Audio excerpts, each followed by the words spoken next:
Bonjour les Parisiens, bonjour les Havrais et bienvenue dans ce débrief du match dont tout le monde se fout, PSG Le Havre 17h, avec un Paris Saint-Germain très remanié qui accueillait les Havrais très mal classés pour un match effectivement qui avait d'enjeu que le fait de garder notre invincibilité. On n'était pas inquiets du tout les Parisiens, c'est pour ça qu'on s'est permis de mettre Safonov, Hakimi, Beraldo, je relis parce que Hernandez, Zahir Emery, Lee Mayoulou Doué, Mbaye, Gonzalo Ramos, Barcola. C'était intéressant de voir ça pour voir qui a sa place l'année prochaine au PSG, qui ne l'a pas, qui est trop tendre, qui tout ça.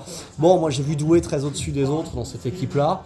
Sinon, Mayoulou a semblé être quelqu'un qui était utile dans la rotation. Lee, pas vraiment mieux. Donc pour moi, Lee, ça doit dégager parce que même s'il vend des maillots en Corée, voilà, Mayoulou, tu peux le garder parce que c'est un joueur formé au club. Il pourra jouer arrière droit l'année prochaine en rotation avec Zahir Emery, quand il faudra remplacer Hakimi.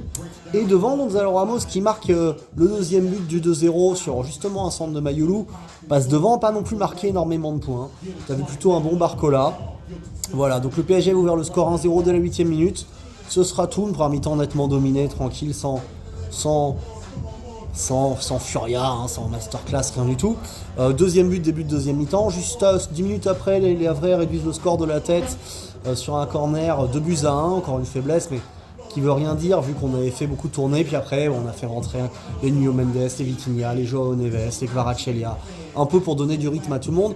Donc voilà, pour nous, le PSG, le taf est fait. Pour les Havrais, vous avez limité les dégâts au goal average. Tant mieux pour vous de nous croiser maintenant, plutôt qu'à un moment où on était en pleine patate, où on avait du rythme à aller chercher pour la Ligue des Champions. Ça peut vous rendre service au moment du maintien, parce que si on était dans le rythme juste avant Liverpool, on vous en collait 6 ce soir, c'était pas pareil pour vous. Voilà, sinon, le match intéressant à Paris aujourd'hui, c'était le PFC qui s'impose contre Bastia 1-0 dans ce stade horrible qu'a Charletti, avec ce maillot immonde qu'a le PFC. Il y a du travail au PFC pour être un deuxième club sérieux qui concurrence Paris. Déjà, il va falloir refaire tout le design, tout le visuel, le logo, les maillots. Après, il va falloir refaire l'effectif, parce qu'il n'y a rien dans l'effectif. Qu'est-ce que c'est faible, qu'est-ce que c'est nul. Et après, Jean-Bouin, ce sera déjà mieux que Charletti, parce que Charletti, c'est un cauchemar. Mais le PFC était toujours dans la course, et on veut te voir en Ligue 1 l'année prochaine. On espère qu'il va y aller par une qualification directe, parce que on compte sur le Red Star ce soir pour assurer son maintien en accrochant Metz.